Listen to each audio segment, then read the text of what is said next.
उद्या अर्जुनचा बर्थडे. अक्षया एक्साइटेड होती. आज ऑफिसमधून लवकर निघाली होती ती. येताना तिनं त्याच्यासाठी रेबन कंपनीचा चांगला गॉगल आणलेला, शिवाय तिनं स्वतःच त्याच्यासाठी शुभेच्छांचा ड्राफ्टही तयार करून ठेवलेला. अर्जुन कदाचित बिझी असावा, शिवाय या 2 दिवसात तिचं त्याच्यासोबत फारसं चॅटिंगही झालं नव्हतं. उद्या ऑफिसला आल्यावर त्याला गिफ्ट द्यायचं आणि रात्री 12 वाजता शुभेच्छा द्यायच्या, असं काही तिनं ठरवलेलं. घरी आली, जेवण बनवायचं होतं. ती घरात आली तर बाबांनी नेमका विषय काढला. अक्षू, समीरच्या घरच्यांचा कॉल आलेला. ते पुढच्या आठवड्यात एंगेजमेंट घ्यायचं म्हणत आहेत. आपण ऐकत आहात अध्यायम या कथेचा पुढचा भाग सुरू करण्याआधी प्लीज माझ्या चॅनलला सबस्क्राईब करून घ्या आणि आधीचे पार्ट ऐकले असल्याची खात्री करून घ्या. चला सुरुवात करतीये. अध्यायम भाग 47.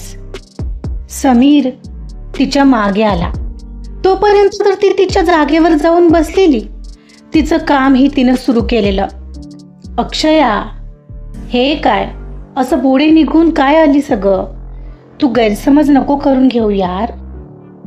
समीर, मी काहीही गैरसमज केलेला नाहीये. एनिवे, माझा मूड आता ठीक नाहीये. तू प्लीज जा. अक्षया, प्लीज काहीतरी बोल ना. इतकी सिरियस होण्याची खरंच गरज आहे का?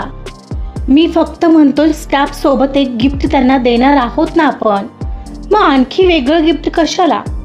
तू सांग, यात मी काय चुकीचं बोललो? तू पुन्हा तुझा मुद्दा इथं पटवायला आलायस का मला? ज्याचा त्याचा प्रश्न असतो समीर.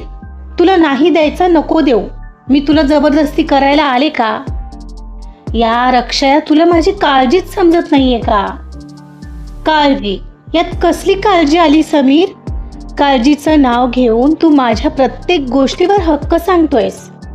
समीर, लग्न म्हणजे दोघांनी एकमेकांना समजून घेणं असतं, एकमेकांना स्पेस देणं असतं. पण तू त्याऐवजी मला माझ्या प्रत्येक निर्णयावर प्रश्न विचारतोस, सतत टोकत असतोस. हे का करत आहेस, ते का करत आहेस? प्लीज मला असं बंधनात नको आणूस.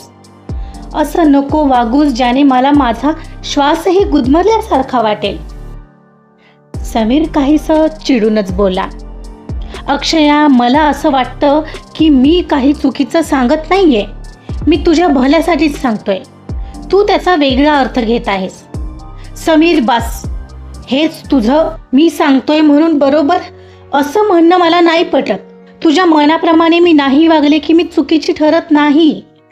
आणि लग्नाचा अर्थ स्वातंत्र्य गमावणं असा कधीच होत नसतो, लक्षात ठेव. मी काही कोणी भावली नाहीये. तू उठ म्हटलं की उठायला आणि बस म्हटलं की बसायला.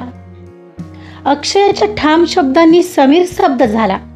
त्याच्या चेहऱ्यावर नाराजी आणि गोंधळ स्पष्ट दिसत होता. काही क्षण दोघांमध्ये शांतता पसरली. अखेर समीरने तोडलेलं वाक्य तुटक होतं.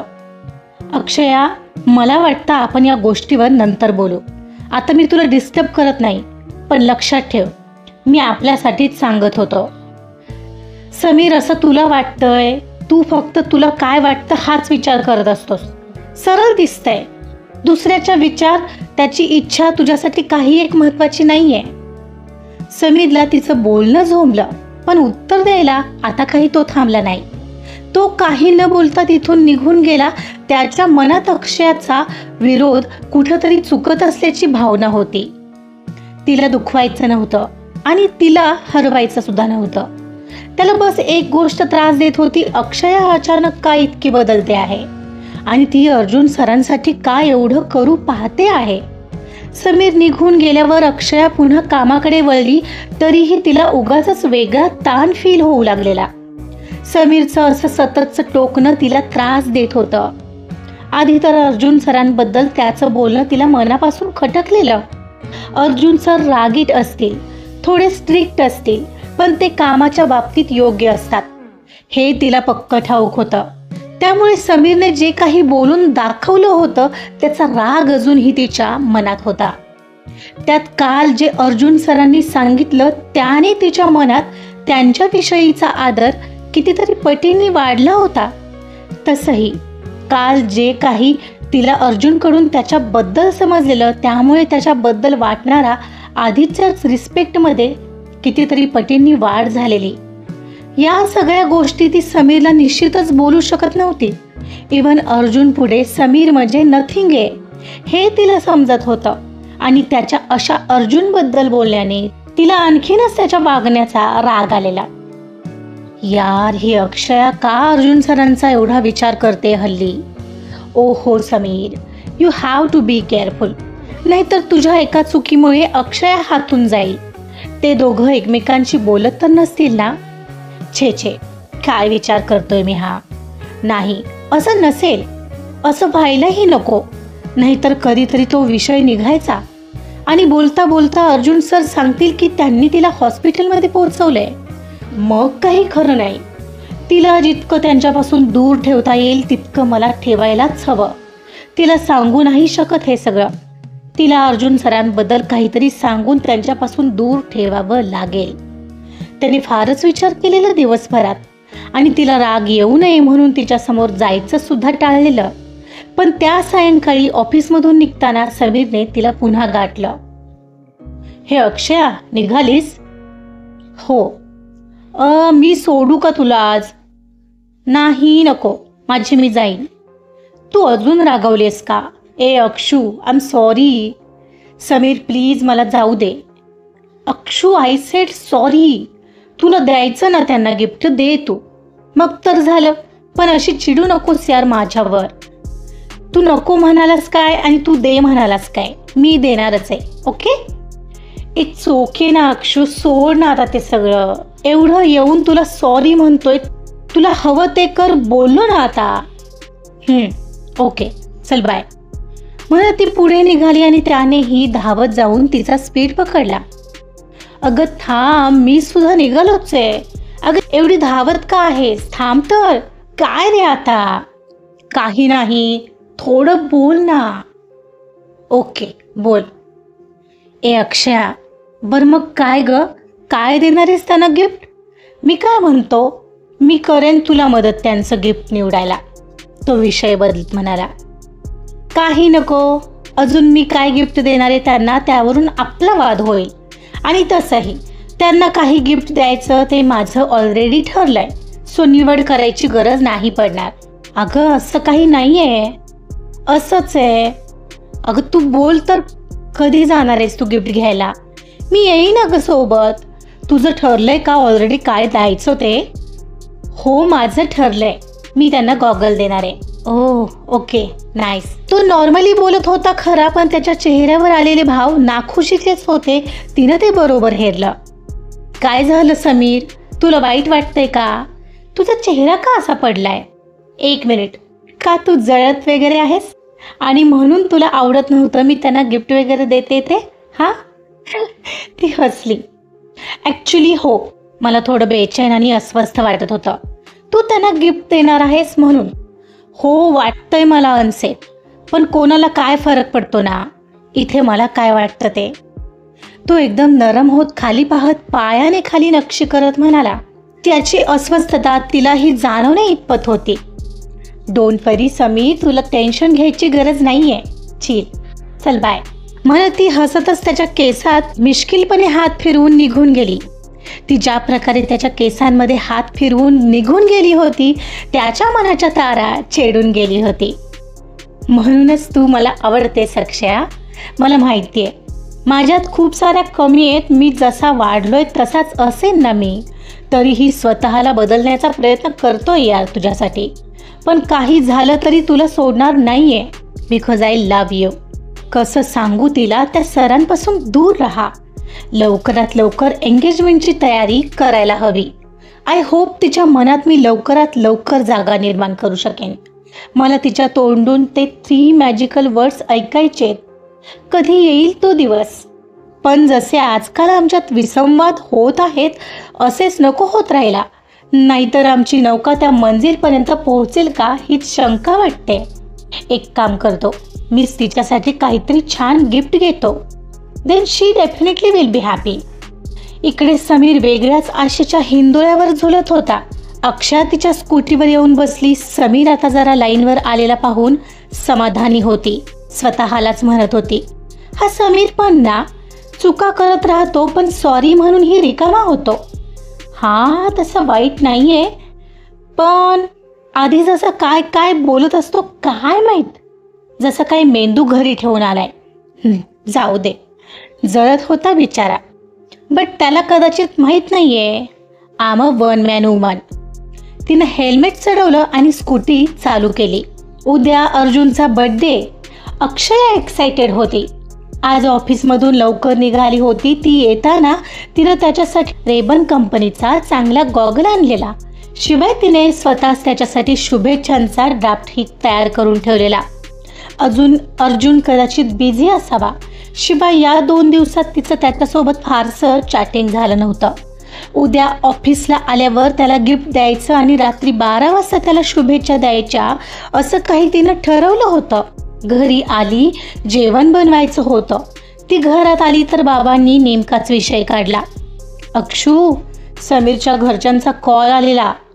ते पुढच्या आठवड्यात एंगेजमेंट घ्यायचं म्हणत आहेत. तिच्या कानावर हे वाक्य पडलं तशी ती थबकली. ओ हो का? मग तुमचं काय मत आहे बाबा? अक्षू, तुझं काय मत आहे यावर? या 2 दिवसात मी या विषयावर तुला काही बोललो नाहीये, कारण मग लगेच तुझी चिडचिड सुरू होते. काय करायचं, पुढे जायचं की नाही? बाबांचा थेट प्रश्न आला तशी ती त्यांच्या बाजूला येऊन बसली.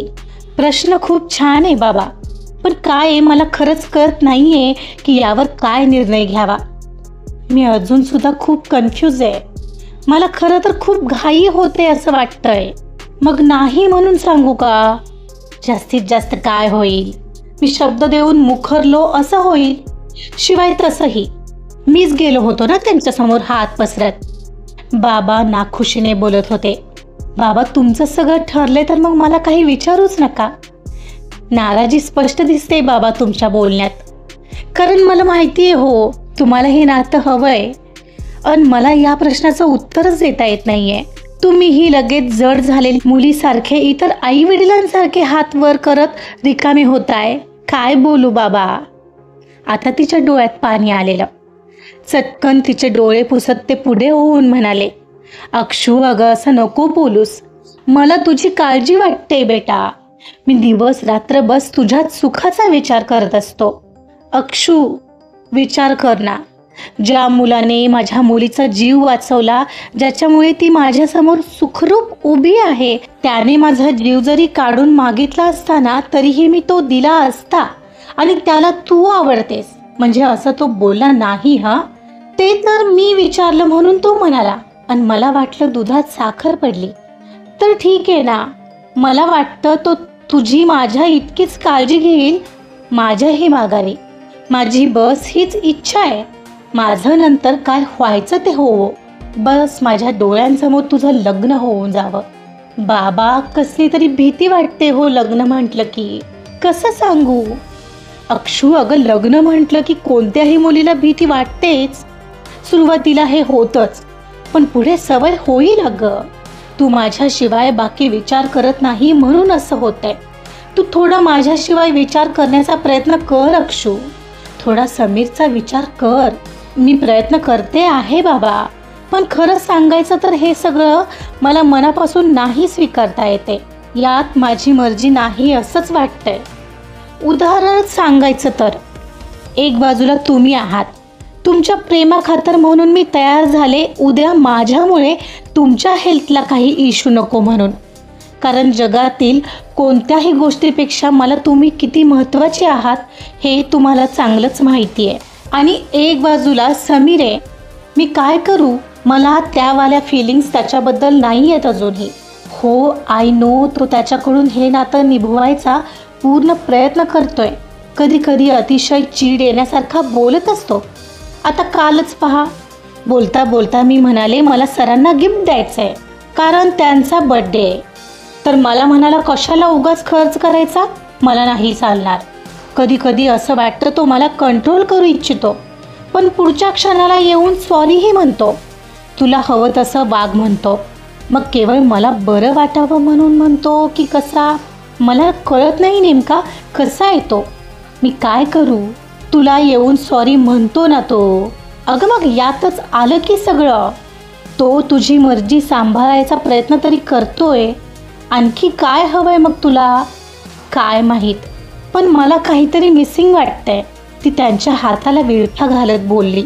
मला माहिती आहे ना तुला का मिसिंग वाटतंय, कारण तुला मला सोडून जायचं नाही आहे.